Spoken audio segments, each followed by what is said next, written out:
조선야담 이야기 시작합니다.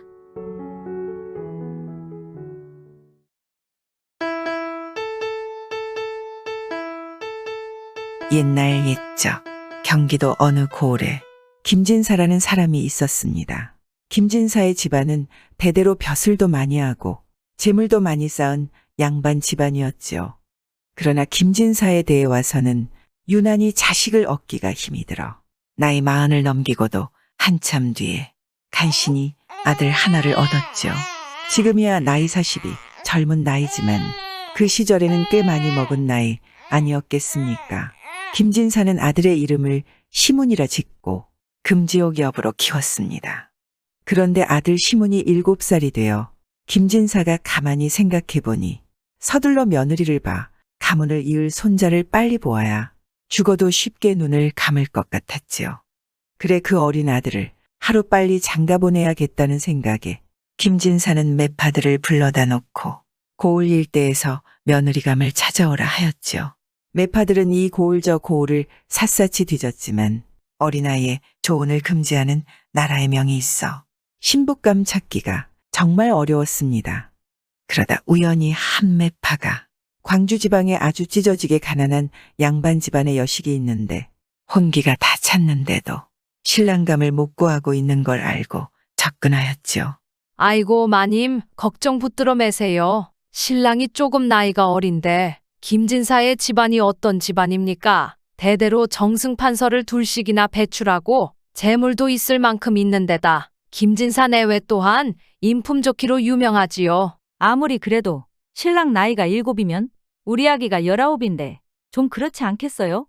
아이고 그러니 띠동갑아니요. 그리고 나이 7이어도 몇 달 뒤면 8이고 과거 공부 좀 하면 19 금방 되지 않겠습니까? 거기에 혼례만 성사되면 논밭 몇 마지기도 그냥 뚝 떼어준다니 이보다 더 좋은 조건이 어디 있어요. 하루 한 끼 겨우 죽으로 연명하는 집안에 논밭 몇 마지기도 그냥 뚝 떼어준다니 결국 그렇게 두 집안의 혼인은 성사되었습니다.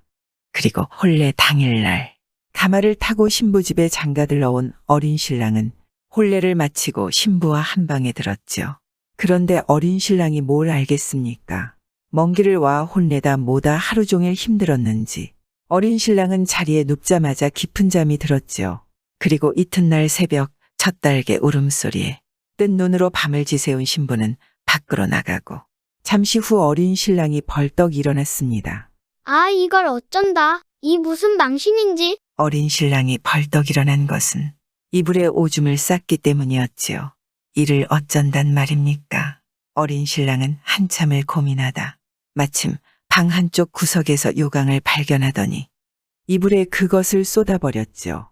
그리고는 새 신부를 큰 소리로 불러댔습니다. 아이고 부인 어디 계시오. 요강을 이렇게 쏟아버리고 나가버리면 대체 날더러 어찌하란 말이오. 방귀 낀 놈이 성낸다더니 딱 그 꼴이지 않겠습니까?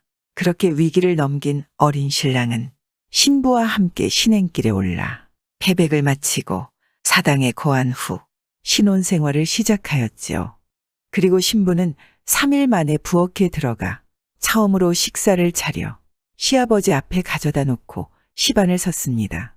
시반이라 함은 공손하게 두 손을 모으고 서서 식사하시는 걸 지켜보며 그때그때 심부름도 하여 드리고 하는 예절이었지요. 그런데 시아버지 김진사가 상을 받아놓고 막 밥 한 숟갈을 떠 입에 넣었는데 딱 하고 돌을 깨무는 소리가 나지 않겠습니까? 새색시는 간이 콩알만해져 어쩔 줄 모르는데 시아버지가 불렀지요. 예, 아가. 네. 이 다음에는 식성대로 섞어 먹기에 밥에 섞지 말고 따로따로 놔라. 새색시는 시아버지의 그 말에 얼굴이 벌개져 아무 소리도 못하였습니다. 그리고 한편으로는 죄송하기도 하고 자신의 잘못을 너그럽게 넘겨준 시아버지가 고맙기도 하였지요. 김진사는 정말로 마음이 넓고 아량이 있는 사람이었습니다. 하지만 이제 겨우 나이 7 먹은 신랑은 정말로 통제불능의 새신랑이었지요. 새신부는 어린 신랑을 남편으로 받들고 따르려 했지만 새신랑은 늘상 어린애처럼 행동하며 새신부를 끊임없이 골탕 먹였지요. 하루는 새신부가 부엌에서 밥을 푸고 있는데 어린 신랑이 와서는 누룽지를 긁어달라고 졸라대지 않겠습니까? 신부는 남편이 하인들도 있는데 그렇게 어린애처럼 행동하는 것이 창피스러웠죠. 그래 뒷곁에가 신랑을 닦아세웠습니다. 남자 양반은 부엌에 들어와서 그런 것을 요청해서는 안 되는 거예요. 그 말에 어린 신랑은 뭐가 그리 노엽고 서운했는지 펑펑 울어대지 않겠습니까? 새 신부는 그만 너무도 당황해서 신랑을 들어올려 그녀의 등에 업고 애기처럼 달래기 시작했습니다. 그 모습을 멀리서 지켜보던 김진사는 아무 소리도 않고 뒤돌아 생각했습니다. 내가 자손 욕심에 절도 안 든 아들을 장가 보냈으니 아이고야 이를 어찌 한단 말인가. 그날 밤 김진사는 고심에 고심을 거듭하다 아들 며느리 부부를 멀지 않은 곳에 신접살림을 차려주는 것이 옳겠다고 생각했습니다. 그리하면 시부모 공양에 힘든 것도 더니 며느리가 제 남편에게 더욱 잘할 수 있을 것도 같고 아들 자식도 조금이라도 더 빨리 철이 들지 않을까 하는 생각에서였습니다.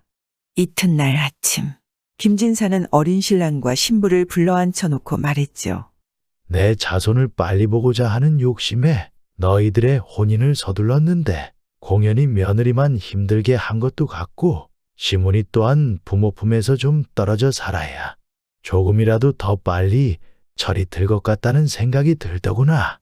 그래 인근에 신접 살림을 차려줄 터이니 둘이 한번 나가 살아보는 게 어떠하겠니?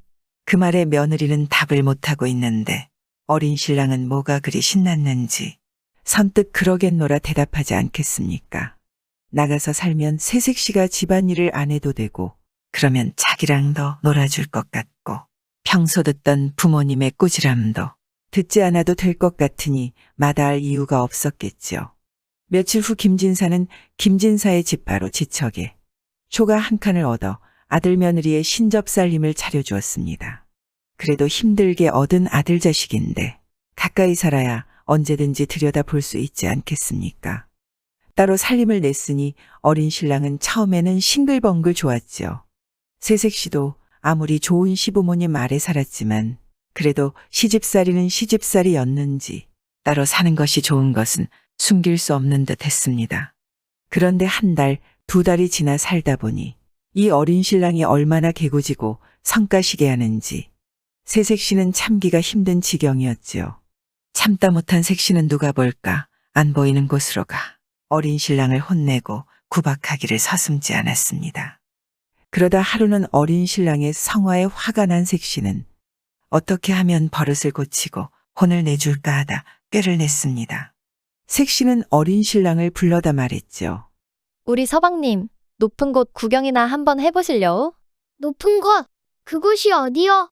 지붕 위에 올라가면 온 고을이 한 번에 다 보일 것이요. 아무것도 모르는 어린 신랑이 좋다고 하자 색 씨는 잘 걸려들었다 하면서 신랑을 지붕 위에 올려놓지 않았겠습니까? 지붕 위에 오른 신랑은 처음에는 신기했으나 이내 무서웠는지 색 씨에게 말했죠. 이제 무서우니 그만 내려줘. 그러나 색 씨는 그 말에 들은 척도 하지 않았습니다. 그러자 신랑은 지붕 위에서 소리치며 야단법석을 떨었죠. 내려달라고 하지 않아? 얼른 내려줘. 무섭단 말이야. 서방님은 언제 내 말 들었나? 안 들리는데. 그때였습니다. 저만치 멀리서 아들 며느리가 어찌 살고 있나 궁금해 한번 살펴보려 오던 시어머니가 보니 아들놈이 지붕에 올라가 소리치고 있지 않겠습니까? 놀란 시어머니가 한달음에 달려와 소리쳤습니다.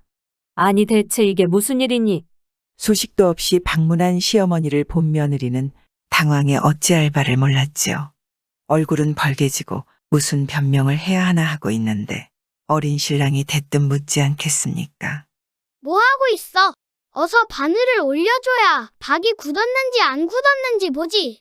그제야 시어머니는 어린 신랑이 박을 따러 지붕 위에 올라갔나 보다 하고 말했죠. 아이고 시문아. 지붕에서 떨어지면 다친다. 그만하고 내려오려무나. 옆에서 말뚝처럼 굳어 서 있던 색시도 그제야 안도의 숨을 쉬고 급히 신랑을 내려놓았습니다. 그렇게 위기를 넘긴 색시는 신랑이 고마워 앞으로는 신랑에게 더욱 잘하겠다고 다짐하지 않았겠습니까? 그리고 얼마 후였습니다. 김진사의 생일이 되어 김진사의 집에는 제법 큰 생일상이 차려졌습니다. 친지들뿐만 아니라 이웃들도 며느리를 보고 첫 생일이니 잔치를 크게 열라는 성화에 김진사의 집은 손님으로 가득 찼습니다. 그러니 김진사의 며느리는 그날 아침부터 몹시 바빴죠. 집안 어른들께 인사하랴, 손님들 밥상 차리랴, 몸이 서너 개라도 모자를 판이었습니다. 그런데 어린 신랑은 색시의 뒷공무니만 졸졸 따라다니며 이것 해달라 저것 해달라 성가시게 굴지 않았겠습니까? 색시야, 일 좀 그만하고 나랑 좀 놀자. 지금은 안 돼요. 손님상에 전도 나가야 하고 술도 내어야 하니 서방님하고 놀아줄 시간이 없어요. 그리고 서방님 여기서 이러시는 거 어머님이 보시기라도 하면 혼나실 거예요. 그런데 어린 신랑이 어디 하지 말라고 안 하겠습니까? 어린 신랑은 심술이 나서는 색시의 치마 저고리를 잡아당기고는 놓아주질 않았죠. 색시는 그래도 참고 손님상에 올릴 밥을 뜨는데 어린 신랑이 치마 저고리를 확 잡아당기는 바람에 밥을 엎어버렸죠. 순간 화가 난 색시는 부직갱이를 잡고 휘둘렀습니다. 그런데 그렇게 휘두른 부직갱이는 겹겹이 쌓여진 그릇들을 건드려 모두 깨지고 말았죠. 그 소리가 얼마나 컸는지 놀란 시어머니가 달려와 보니 며느리의 손에는 부직갱이가 들려 있고 부엌 한쪽에는 아들놈이 서 있는 것을 보았지요. 아니, 이게 무슨 일이니? 새색 씨는 난처하기만 하였습니다. 신랑을 때리려다 그릇을 깼으니 입이 열개라도 할 말이 없었지요. 또 이를 사실대로 말했다가는 쫓겨날 판이니 아무 말도 못하고 말뚝처럼 서 있었습니다. 그런데 그때 어린 신랑이 나서서 말하지 않겠습니까? 어머니 죄송합니다. 제가 장난을 치다 그만 그릇을 깨뜨렸습니다. 어린 신랑의 어머니는 그 말에 웃음이 나는 걸 참고 엄히 말했지요. 사내가 이렇게 부엌에 들어오는 것은 못 쓰는 법이다. 어서 나가거라. 시어머니는 그 속사정을 눈치채고서도 모른 척하고 며느리와 함께 깨진 그릇을 치웠지요. 그날 밤 색시는 신랑을 껴안고 그만 울음을 터뜨렸습니다. 자신을 감싸준 신랑에게 미안하기도 하고 고맙기도 한 마음 때문이었지요. 그러자 어린 신랑은 이제부터 색시를 그만 괴롭히겠다며 우는 색시를 달래지 않겠습니까? 그 소리를 방 밖에서 듣고 있던 시부모가 말했습니다. 그래도 이제야 철이 좀 든 것 같아요. 그러게 제 안사람이라고 잘못을 감싸주는 걸 보면 이제 다 큰 것 같소. 어린 신랑과 신부는 그렇게 알콩달콩 서로를 감싸주며 오래오래 살며 아들 5과 딸 5을 낳아 행복하게 살았다 합니다. 철들자 죽는다고 사람 대부분이 철들지 못하고 생을 마감한다 하지 않습니까? 그러니 어디 철이 들어 허물없는 사람이 있겠습니까? 그래서 부부는 그렇게 서로의 허물을 덮어주고 살아야 하는가 봅니다. 화난다고 그 허물을 다 드러내서야 싸움밖에 더 되겠습니까? 구독과 좋아요와 함께 오늘도 좋은 날 되세요.